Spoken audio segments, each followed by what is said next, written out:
with the, thank you, Hannah. My name is Taisha Hinton, and I am with the Office of Community Engagement. Before we go through housekeeping and things of that nature, I am going to ask the city staff on the call to unmute themselves, and if they could just introduce themselves by name and the department and the position that they are in, I would really appreciate it. Let's start with you, Deborah. Hi, everyone. Welcome. I'm Deborah Kuffner with the Office of Community Engagement, and I am one of our senior community relations analysts. Thank you so much for being here.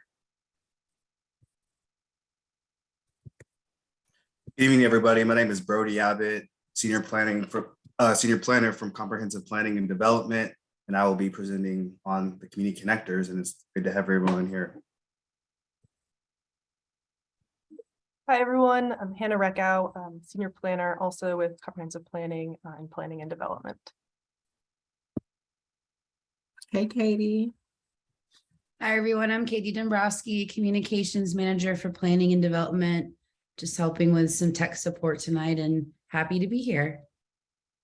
And last but not least, we have our teammate Ellen Colon, who's also on the call. She works in the Office of Community Engagement and is a teammate of Deborah and I. So a couple of housekeeping things. If you could, if you're not speaking, keep yourselves on mute so we can reduce the background noise. We are recording this session. We will also have someone who can answer questions in the chat as they come up. It would be great if we can get through the presentation and open up questions at the end, but sometimes your question's burning and we'll do our best to take care of that in the chat in the meantime. So the Community Connectors program is an extension of the Neighborhood Ambassadors program that you may or may not be familiar with. It's a partnership with the Office of Community Engagement and the Department of Planning and Development. What we hope to do through this pilot is bring on community connectors who are, your subject matter experts in your neighborhoods and your communities. We're looking for individuals who really want to help us in building relationships and growing our ability to share information and close the feedback loop about different city projects, initiatives. Brody will talk more later about the first neighborhood meeting and our rezoning process. We see our community connectors as a conduit of information, one, but also really a partner, individuals that can come to city staff and help us identify more strategic approaches to engagement and outreach. And I mentioned earlier that it's a pilot because we want to make sure that we're doing it right. And so throughout the process, we'll be asking questions and we'll be seeking feedback to talk about what you all think about the process and how it can look moving forward. So without further ado, I am going to turn it over to Brody, I believe. Thanks, Taisha. I'm going to share my screen.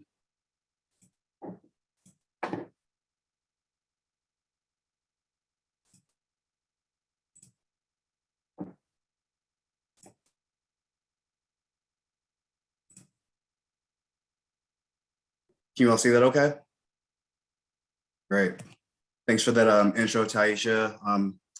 As she alluded to in her sentiments, today we'd like to cover some specifics about the program and then hold space for folks at the end to ask questions and really sort of dig into the weeds of what this program can be.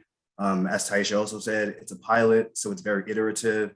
And so what we want to do is, really think through, the most intentional ways to make this fruitful for folks that, apply and join the program. So for today's agenda, we're going to go over some of the background and context for the program.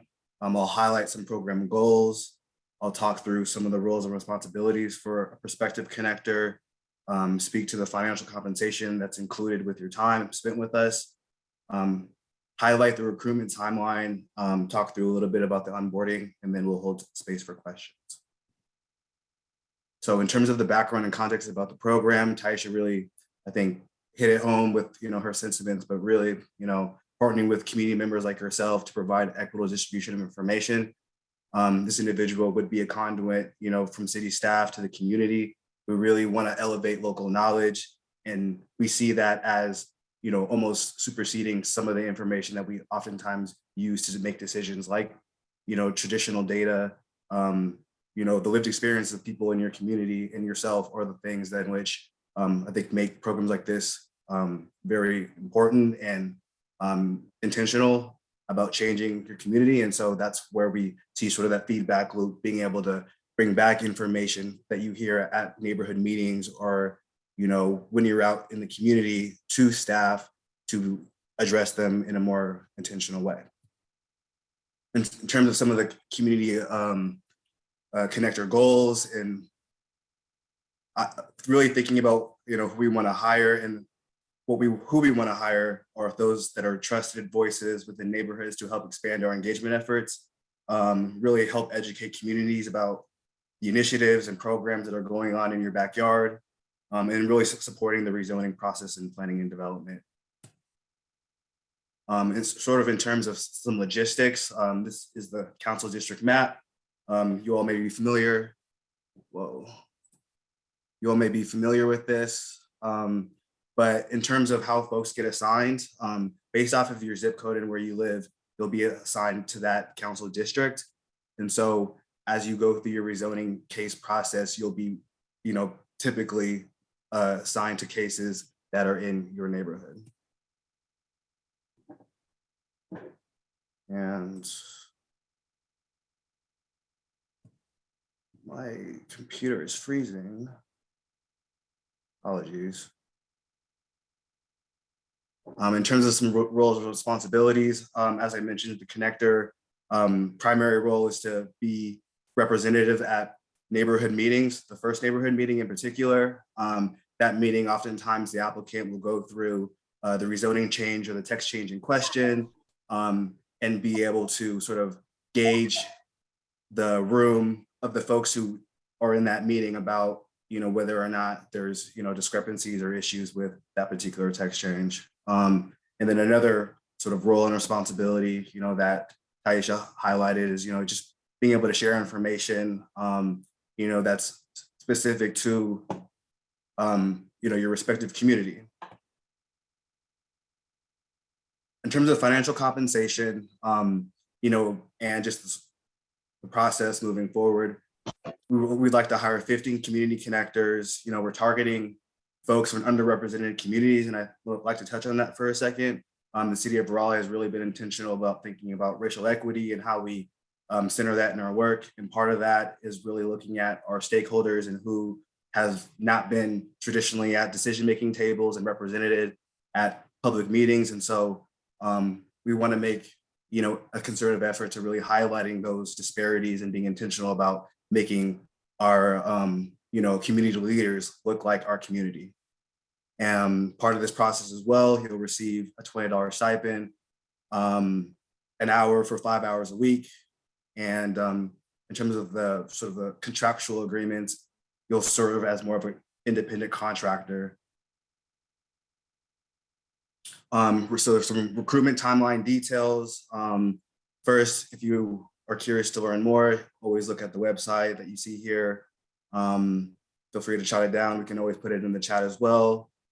Secondly, the deadline for applications is September 25th.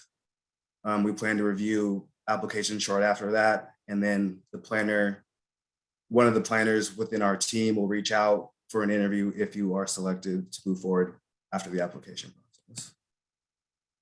And so in terms of onboarding, there'll be an orientation that will sort of, you know, get more into the weeds of what you'll be doing, how you'll be doing it, and where you'll be doing it. So don't fret here, you know, you'll be taken care of once you're on board. The connector will be assigned a staff member, specifically a senior planner that manages cases, zoning cases in particular, and that person will orient you and shepherd you through the process and, you know, get you squared away. Part of the process, there'll be a pre-assessment survey, and that survey really tries to get into, you know, better understanding some of the things that, you know, a respective connector could get out of this process outside of some of the, you know, roles and responsibilities that, you know, we've, you know, have built into the program. One example would be, professional development opportunities, ways in which you can build rapport, have, social capital opportunities. We want this to be a two-way street. So just, being intentional about how we can make those opportunities. And then, lastly, meet with department and division leadership to build rapport. I think that's a really big piece of this process as well, getting more into the community and also being a conduit back to staff and thinking through what are the ways in which we can, work together to address community issues. And just wanted to share an image because there wasn't very many in the presentation, but, this is obviously folks at a community event, digging into some planning work.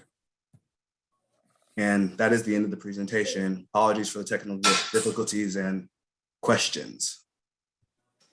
I'll stop sharing my screen.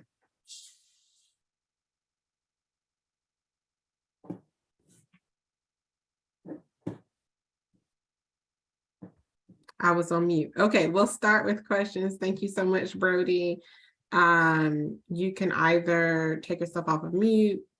We can use the raise your hand function. There's the chat. So many options and ways to get your questions put out in there. Just let us know. Yes, ma'am. Ms. Horton. Yes. I completed the, I guess, the initial application online. Now, is there another application you're supposed to complete, or do you submit a resume, I believe? No, ma'am. If you submitted it online, that is the process. So you should be good to go. But with just the questionnaire, asking you different things, different questions, is not a second component to that? No, ma'am. Okay. We tried to make it simple. So I hope we tried to not ask too much stuff, but yes, ma'am, just that questionnaire online is what the application is. Okay, so when should we be notified whether we'll be considered? Sure. I'll the timeline for that, and team, correct me if I'm wrong, we're looking at mid-October, is that right? Well, that application is going to be open until September 25th. And then we're going to start reviewing the submittals. So yeah, sometime probably early mid-October. Okay, at the latest. thank you. You're welcome. Yeah, Taisha, we've got a question in the chat. What method do you expect people to communicate with their neighbors for 5 hours a week? Laura Lynn, can you expand upon that question so I make sure I understand what you're asking? If you're talking about tracking the 5 hours, we'll have an internal method for that. Maybe they're asking about, is it in person? Is it via text? Is it via email?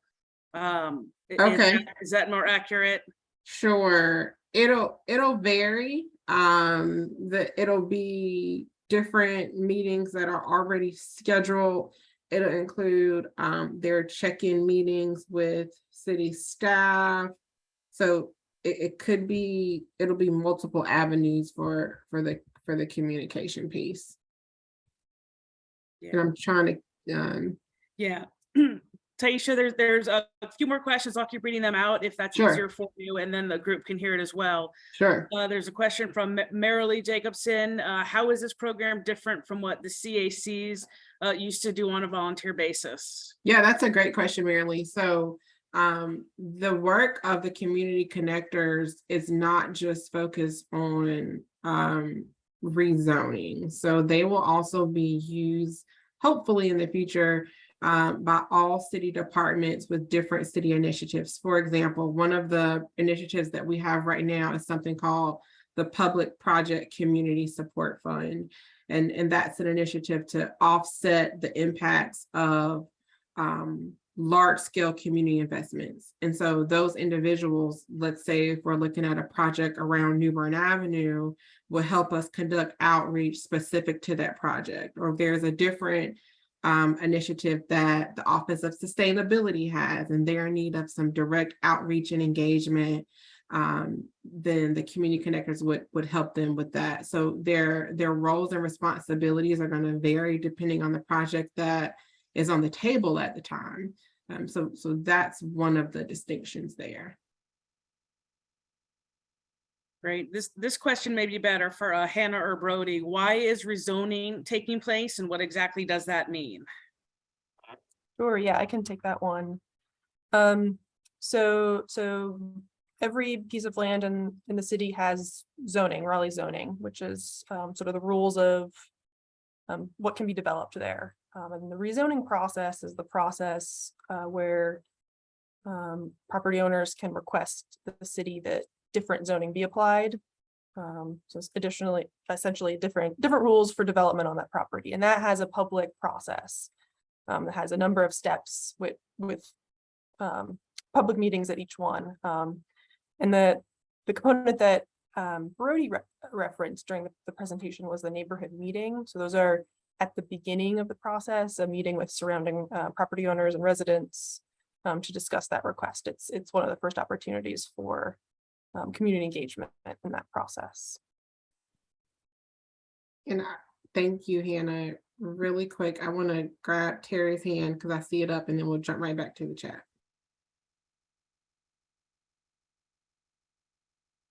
Did you call on me, Terry? I did. Yes. Well, I want to congratulate you as individuals because I know that you're probably very dedicated and passionate for what you're doing, and you're entering into a new program and have very high hopes and enthusiasm. But I will have to tell you that you have a very large hill to climb because the city council and the mayor's actions are so loud that we can't hear what you're saying. In other words, your citizen advisory councils, which were abolished, were doing a good job, not only of rezoning, which you say is what their role was. It was a community voice that could be given to the city council in addition to their own information.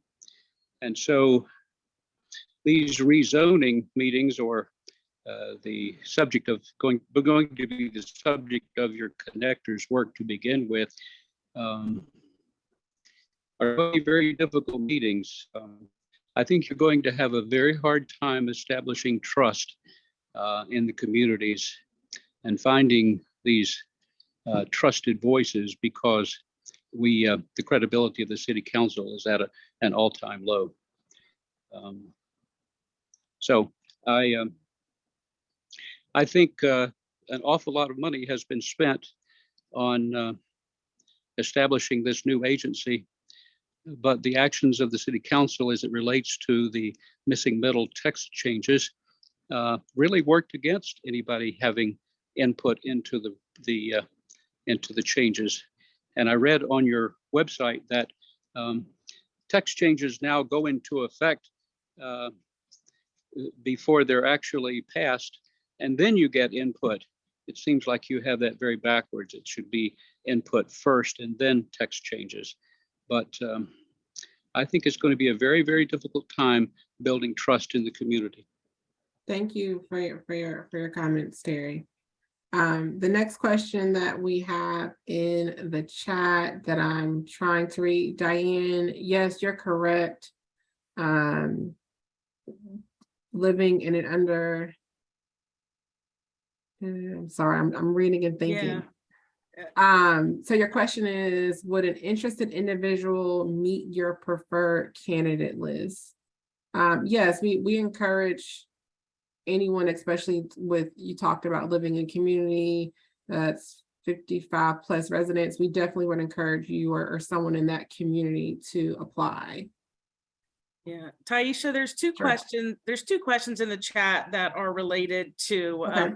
how the individuals learn about zoning and become acquainted with zoning, and sort of a two-part question. One is the 5 hours inclusive of education and training on what zoning is, or would that be in their own time? And then are there, how does one get education and information on zoning so that they're knowledgeable?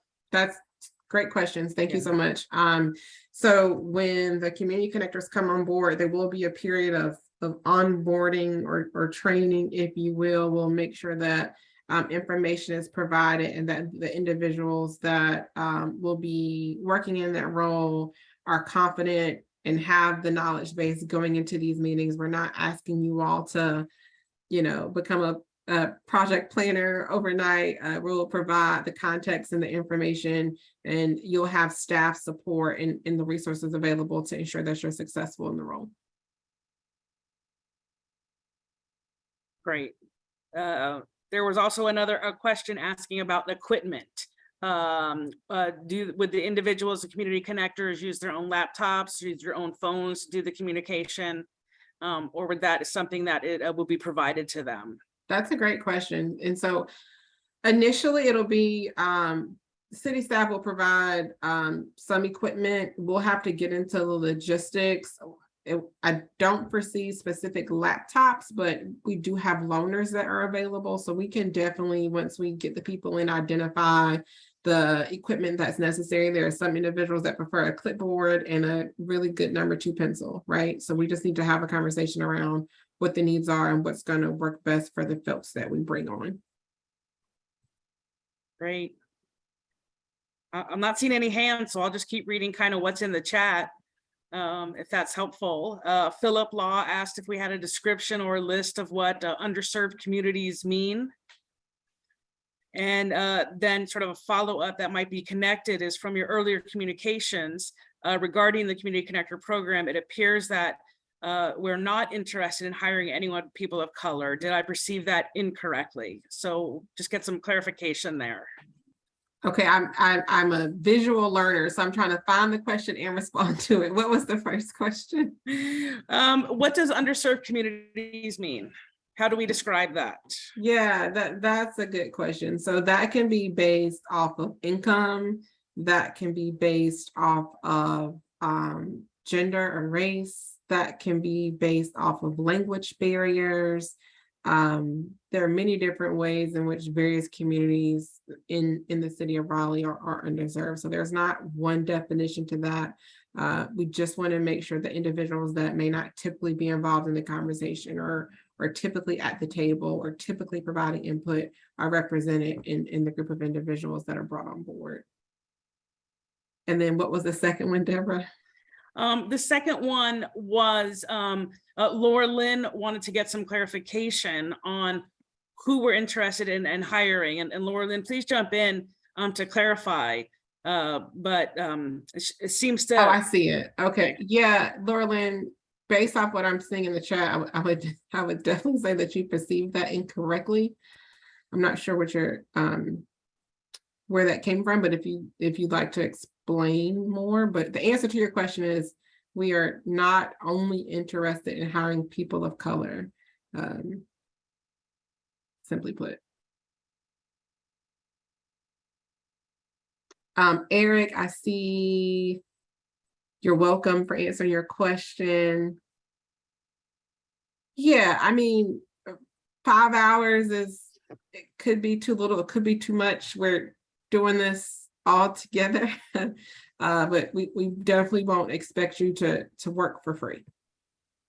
Hey, Tisha, sorry, I think I'm having a hard time putting out my hand for some reason on my laptop, but Okay. I guess it's more of like, is it like a weekly meeting? You know, I see rezoning issues coming up all the time. Is it like any rezoning issue that's in your district, you'd be at the meeting? You know, I'm just trying to figure out like what the weekly kind of load Sure. would be on this person. Sure. Hannah, Brody, any thoughts there? Well, I think it would vary probably by week, since these are the rezoning meetings are ones that come up because someone has applied. So it's the rezoning applicant that is scheduling those meetings, and then you'd be provided the information about it and you know, the logistical information there. I guess just to clarify the role of the community connector at those meetings, it would be sort of twofold. One is to share information with your fellow community members there about like really basic information about rezoning process, how they can find out more information, how they can stay involved in the process. And then that's also an opportunity for you to hear those, whatever you're hearing at the from your neighbors, and bring those issues back to staff so we're aware of them. So you'd be alone at these meetings. You wouldn't have a staff with you. So you'd be presenting and would you be organizing the meetings? Would you be finding the venue, or you'd Nope. be like, hey, you got to be here at this time? Yeah. be you there, would- be educated about this subject. You would and not be organizing the meetings. There'd be a period in sort of the onboarding phase where you'd go with a staff member to these meetings to learn about what they're like and what that role would look like. But then eventually, yeah, you would be attending them, possibly without a staff member. Gotcha. Thank you.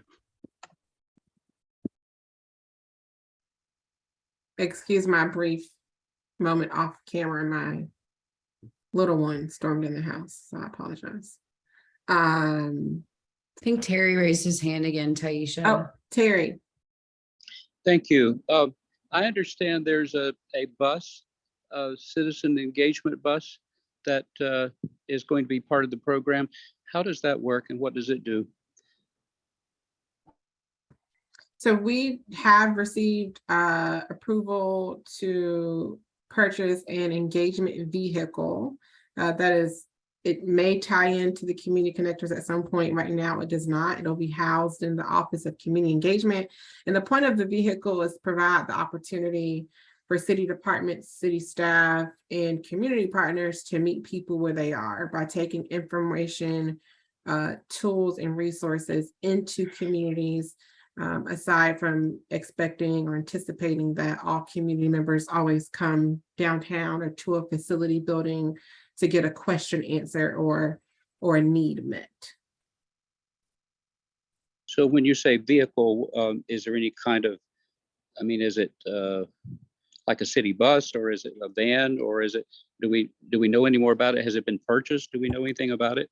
It has not been purchased. Our vehicle and our vehicle fleet services is still soliciting specs. We're calling a vehicle because I don't want to say a bus or a truck, more like a cabin chassis, if you will.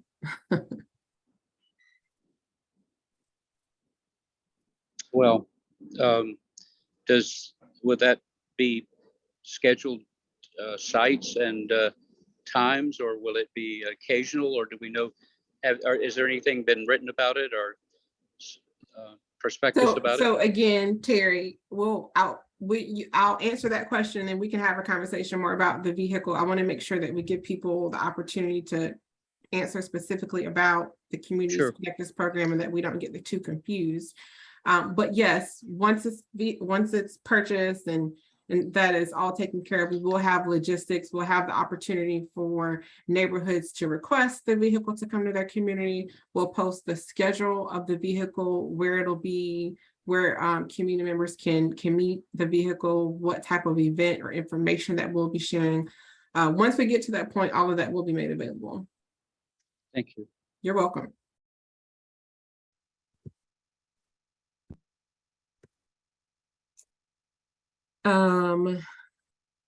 Will the city encourage those individuals or organizations requesting a rezoning to attend these community meetings? That's for Hannah and Brody. If that question is regarding the rezoning neighborhood meetings, then yes, they are actually, they're held by the whoever's requesting the rezoning. So they're required to hold those meetings and attend them. Let me know if that wasn't exactly your question. Well, and if I could just clarify for a moment, Hannah, and please jump in and correct me if I misspeak. But the applicant who wants to develop something on their property puts in a request for rezoning, and then that rezoning triggers a community meeting.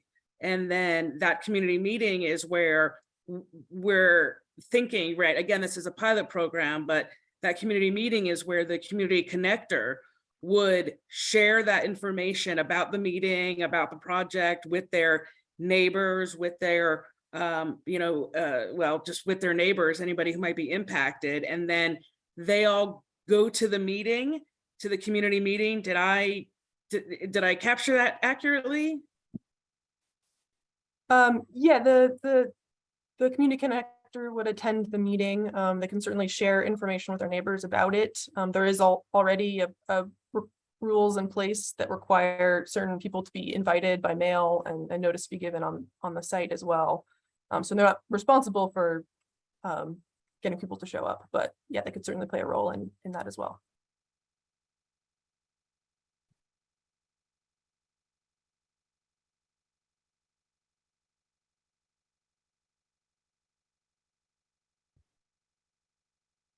Laura Lynn, we would love to pay $50 an hour if we had the funding to do so.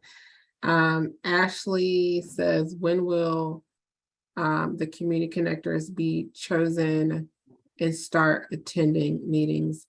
Ashley, we plan to have connectors. I apologize for the background noise.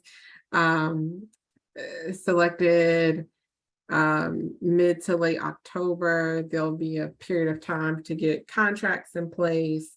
We hope to have an orientation in the first of the year, orientation / training, and then get people out and working in February. That is a loose timeline, but that's what we're shooting for.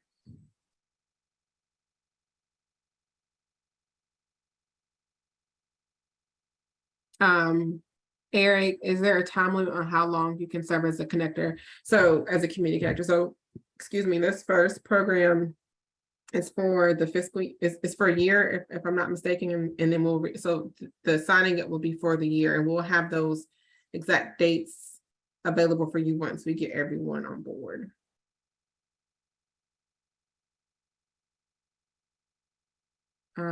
Philip, are the meetings in the evenings or during the workday? So I'll speak. So again, the connectors, the community meetings as a part of the rezoning process is just a part of this. There are times when we have, for example, we're having an event on Saturday, this Saturday. And so we may ask a connector to work on a Saturday. Sometimes they're in the evening. Some departments may have things outside of work hours. It's going to vary.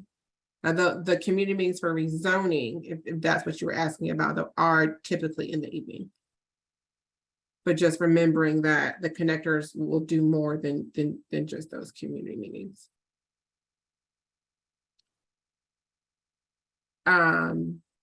Terry, did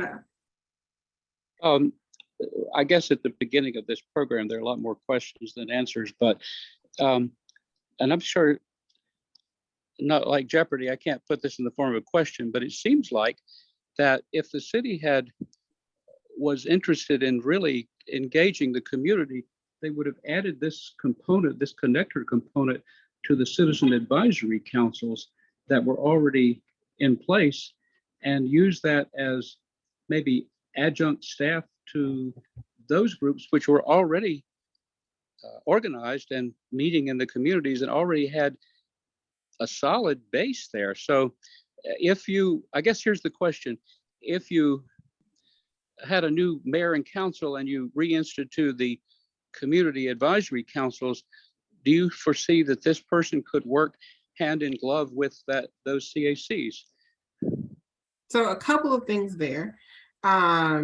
We as staff don't have the authority to reinstate CACs. For those that do not know, those citizens advisory councils, that is that's what CAC stands for. That is a decision made by the mayor and council. And so in a council manager form of government, staff does not have that liberty.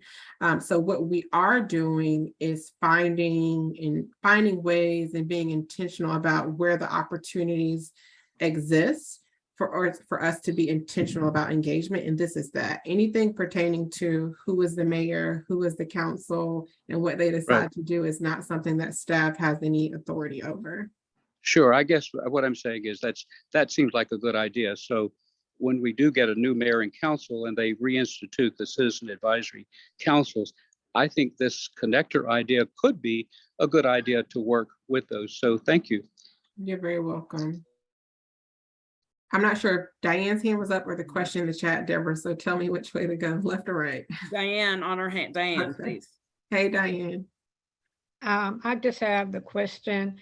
I understand that rezoning is an issue and that would be for just about everyone at some point in time. I want to be clear that that may not be a priority in my particular community. So how would that be addressed is, we're not, in other words, we're not, how is it, obligated to the rezoning as the number one. And if that's not, then what's number two? Then what's number three? Is it that, or is it simply, if you're engaging with the community, it's the needs of the community as they see it? Very, very, very good question, Diane. Thank you. And so let me clarify. The role of the community connectors is not solely based on rezoning. We are hiring community members to help share information about city programs and initiatives, irregardless of specific departments, meaning a community connector will definitely have roles and responsibilities that apply to planning, but it could also be through the Office of Sustainability or through Housing and Neighborhoods or through the fire department. The opportunities, what is the right, span the spectrum?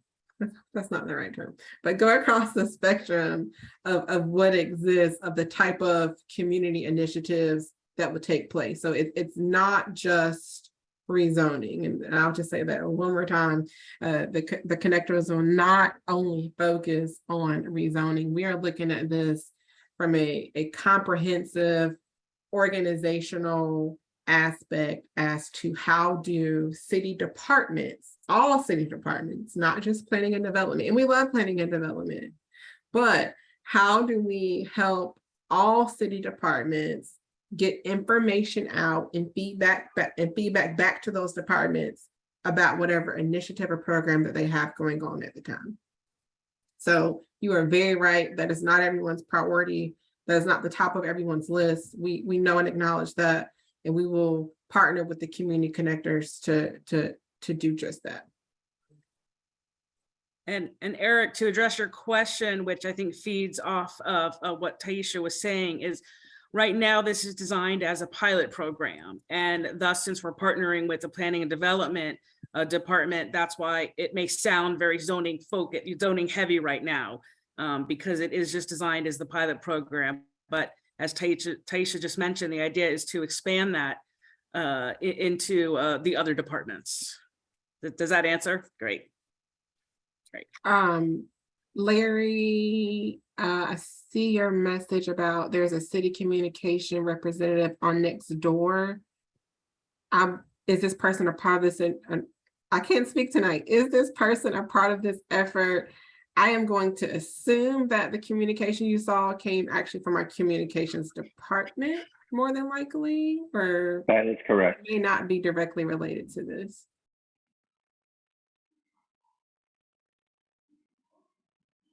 Were you saying something, Larry? It went out. I was just saying that, yes, that was correct. It's definitely from the communications group. Okay. But they're great and they helped us get the word out a lot. Thank you, Katie. Yeah, that's all the communications department. They're the ones who manage the city's next door account. So that's I think that's what he's referring to. But we do work with them in planning and development and send the communications department stuff so that it can go out on next door. Because I know a lot of people are on there. Terry, I see your hand. So I'm not going to be a Zoom hog. This is my last question. And I'm not sure how. Is that a phrase?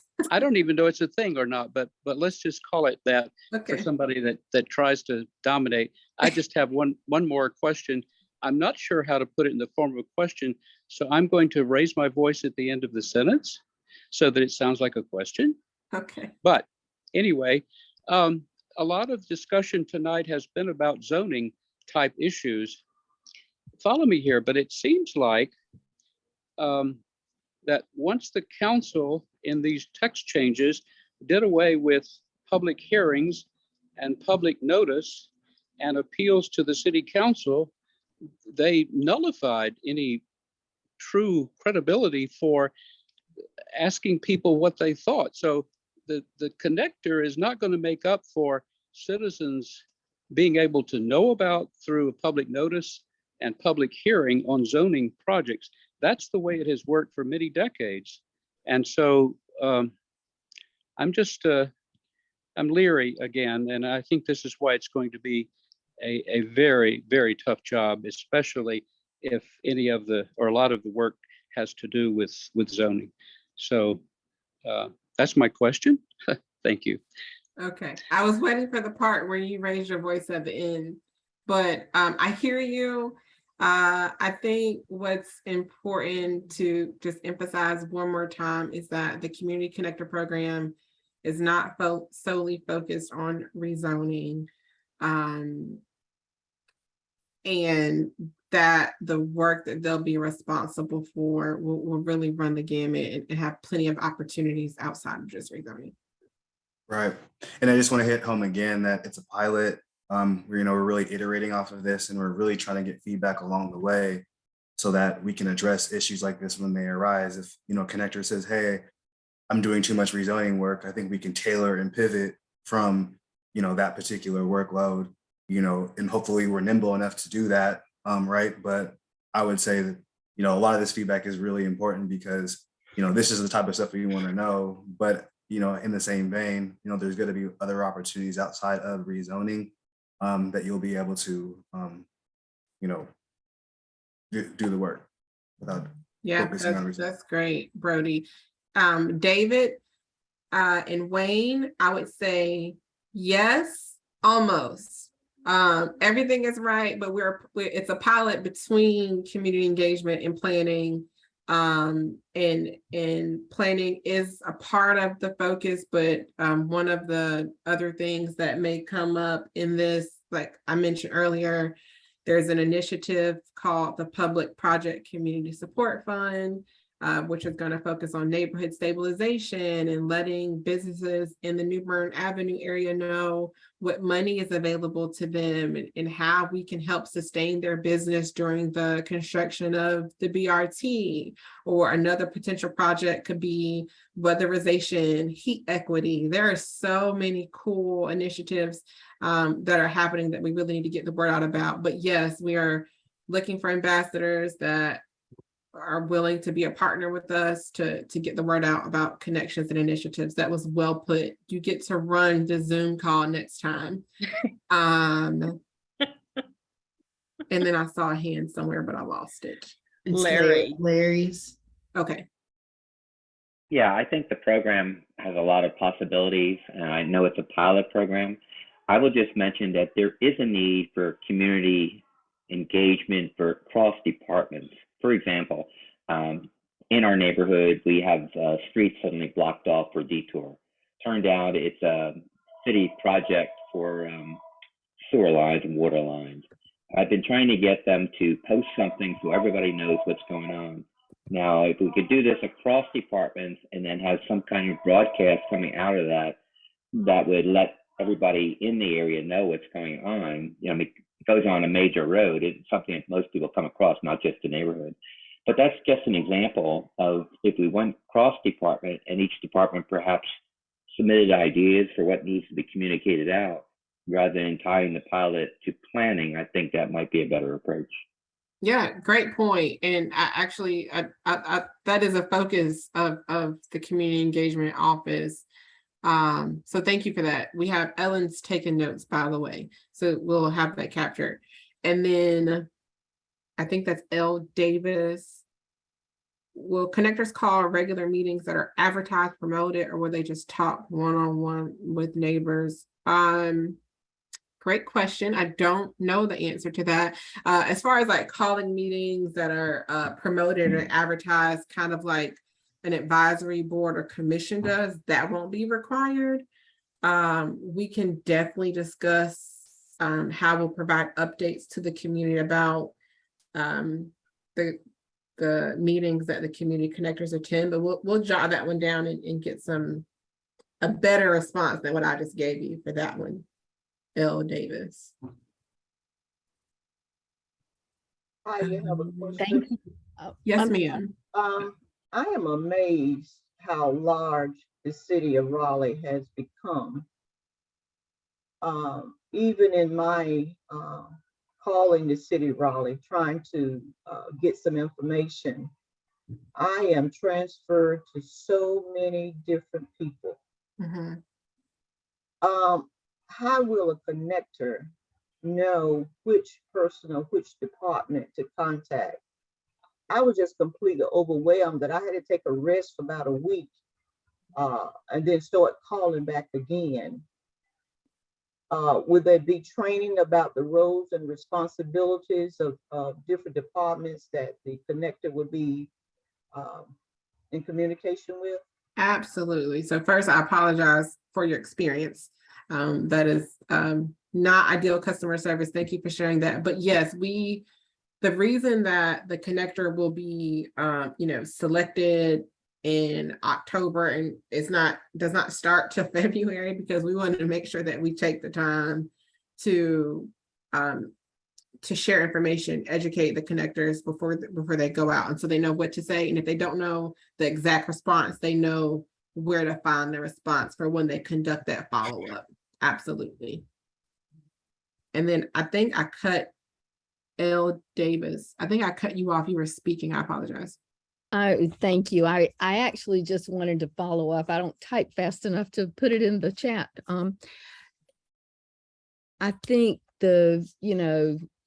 we had the CACs for a long time, and they had, that each one had different meeting dates, and they found a community center or some place to meet. And so a lot of people would hold their concerns or would take their concerns to those official meetings. If there's only 15 connectors, it seems like each person's going to have a pretty big area. And unless they somehow get the word out, here I am, and I want to meet with everyone, and let's have a meeting, it seems awfully doubtful that people could actually communicate with that person. Not that they couldn't, but do you see what I mean? It's like finding out who it is and then, taking the time and the effort to reach out to the person. Sure, that's a very good point.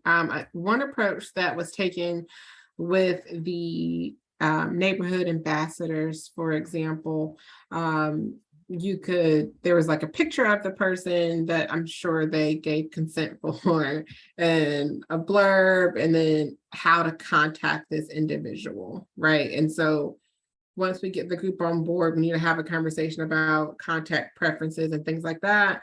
We can also develop business cards, things for them to hand out. We have ways to get information to all the community centers at one time. So we're aware. You bring a very good point, and we'll be intentional about our methods of making sure that the community knows who the connector is so that they can connect. Okay, thank you. You're welcome. And we have about 9 more minutes here. Yeah. Deborah, am I Taisha? going left or right? We had a question come in on chat from Okay. Dana. If could you describe some of the activities we're imagining the connectors will do? Is it door-to-door canvassing, phone calls, flyers? What are some examples we might share? Great questions. All of those and more. It just depends on what the project is. I foresee an opportunity definitely for what you have in here: door-to-door canvassing, attending community meetings, maybe doing pop-ups at community centers, phone calls, emails, social media. Yep, you can see that one as well. So those are all really great examples, and we'll have a list on our on our contracts and conversations with the connectors. And I think from the rezoning sign, some nuance in terms of, roles and responsibilities and things that, this connector could do. Thinking about the information shared at rezoning first meetings, and, if you're seeing a theme within your respected area about, a particular issue, bringing that information back to staff and maybe hosting a conversation among staff, right? Where you're able to facilitate, the conversation and, share information in that way. And I think that's one way that you can build both rapport internally, but also, bring back information that you hear at those meetings. Yeah, great additions, Brody. Thank you. And then Diane added contacting the churches and schools in the community, maybe meeting with the PTAs, all great examples as well. Thank you, Diane. Great. Laura Lynn, community centers used for free. I have a question. If needed, Laura Lynn, yes, it'll be the department that is having that initiative or event would be the department that would reserve the community center if that's where a meeting takes place. Okay, and then we got another question from let's come back to Laura Lynn for a minute. You mean for the connector to meet with neighbors? Can the connectors use the community centers to meet with neighbors? If that's what the connectors choose to do, sure. Again, the community center would still have to be reserved through a city office because the independent contractors won't have. It'll just be easier that way. Yes, that's possible. Yeah, I think a key piece of this is really the citizen connection with the staff member and that department, and to really help them navigate kind of through some of the city. But that's a great idea, Laurelyn. Maybe like a meet and greet your community connector or something. That's a good idea. Business cards. Yeah, a version of them. Sure, we have to be careful because the connectors are independent contractors, and there are rules that I don't know the IRS has for independent contractors than they do for full-time employees. But I hear you, point taken. Yeah.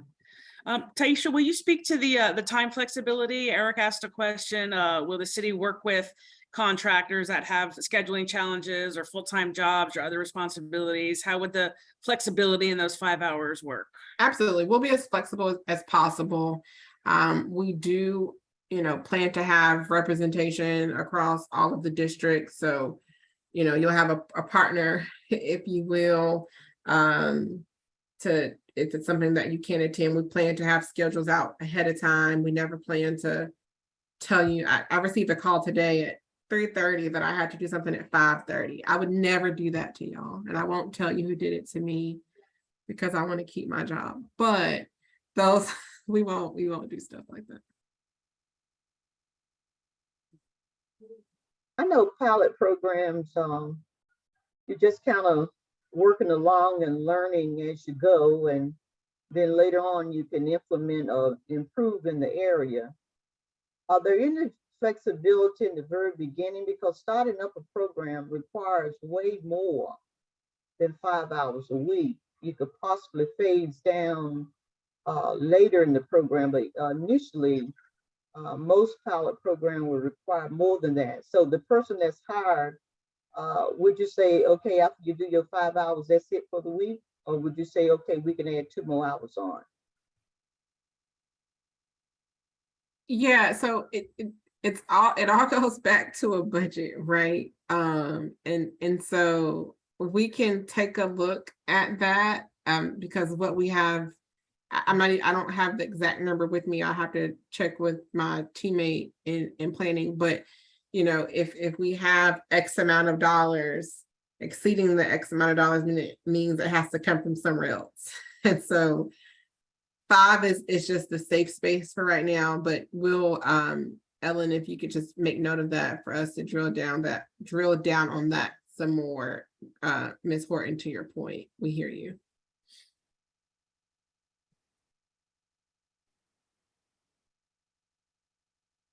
Okay, any final questions before we come to before we wrap up? Raise your hand, type it in the chat.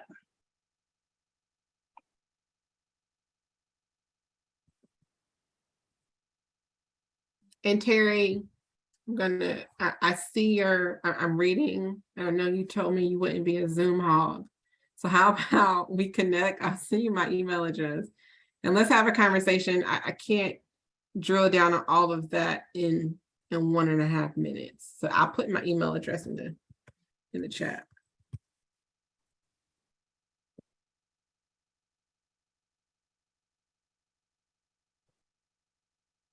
Okay, looks like we have a final question coming in from Belinda. Will the community connectors be able to be transparent among ourselves to discuss, was that finding or was that funding? Belinda, maybe you can chime in here. The findings. Findings. Yeah, yes, absolutely. And be transparent with staff, right? So during the check-in meetings, if it's like staff, what you told us to do makes no sense and we should never do it again. Tell us that, right? We're going to take that feedback and say, oh, right. Well, tell us more. Let's talk about it. What should we do different? Should we scrap it all together? It is really we foresee this being a collaborative effort because we can't, saying you can't, when you do better, you know better, right? But if you don't know, you can't do better. So absolutely. Oh, thank you, Katie. I was typing and talking. Katie put my correct email address in there. I'm here for you. I appreciate it, my sister. Of course.